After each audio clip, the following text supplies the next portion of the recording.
Kita sering dengar istilah fana dan bako dalam dunia sufi kan? Nah, hari ini kita bakal bedah tuntas dua konsep yang jujur dalam banget ini. Tapi tenang, kita nggak akan bahas ini kayak di kelas teologi yang kaku. Anggap aja ini sebuah peta perjalanan spiritual.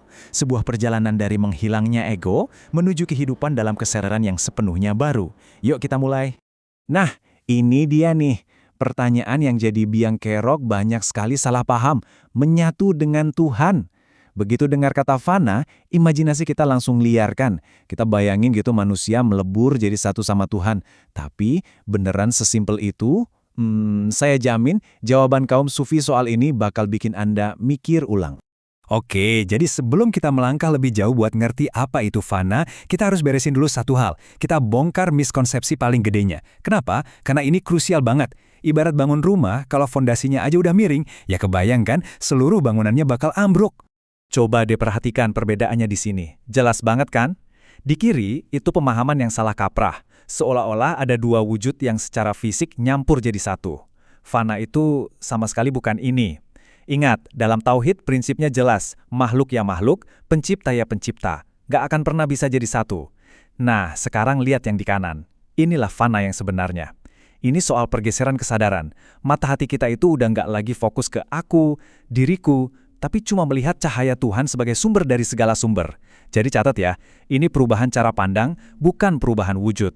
Jadi, fana itu bukan kayak saklar lampu yang tinggal klik, langsung nyala. Sama sekali bukan. Ini lebih mirip pendakian gunung, di mana ada pos-pos pemberhentian. Para sufi membaginya jadi 3 tahapan kesadaran yang harus dilewati satu persatu secara berurutan. Nah, ini dia rutenya, peta perjalanan kita. Pos pertama, fana fi af'al. Di sini kita akan lihat lagi semua perbuatan kita.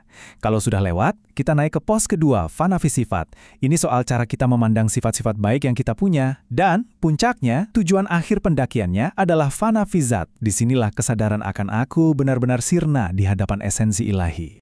Oke, tahap pertama. Ini intinya soal apa sih?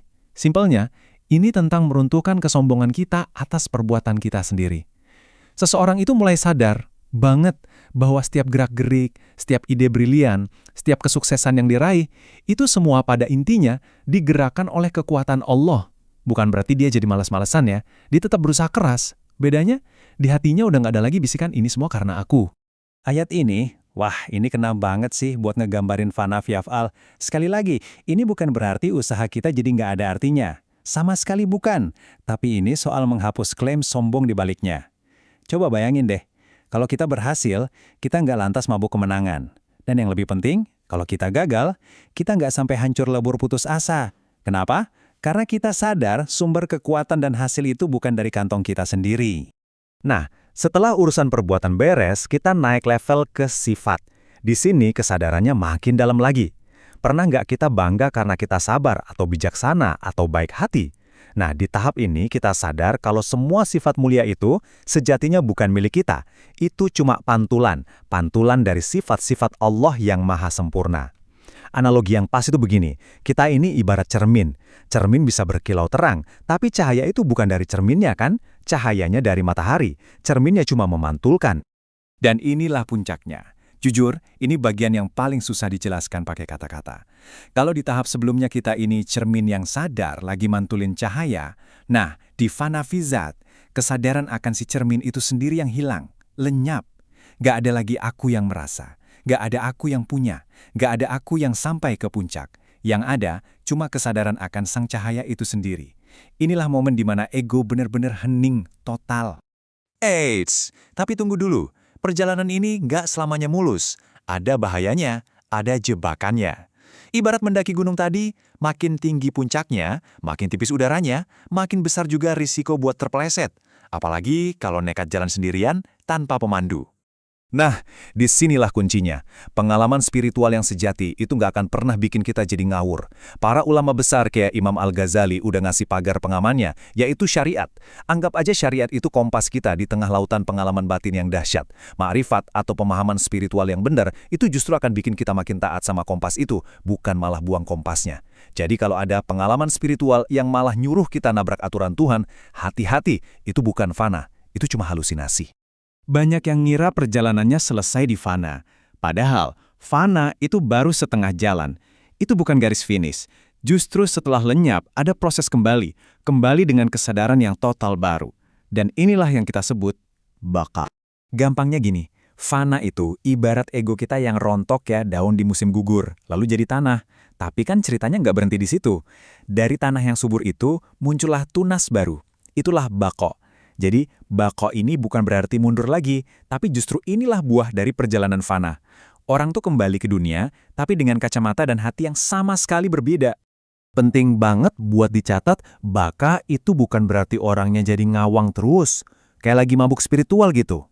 Justru kebalikannya, ini adalah kondisi yang paling stabil. Dia balik lagi hidup normal. Ya kerja, ya berkeluarga, ya ngobrol sama tetangga. Normal aja. Bedanya di mana? Hatinya.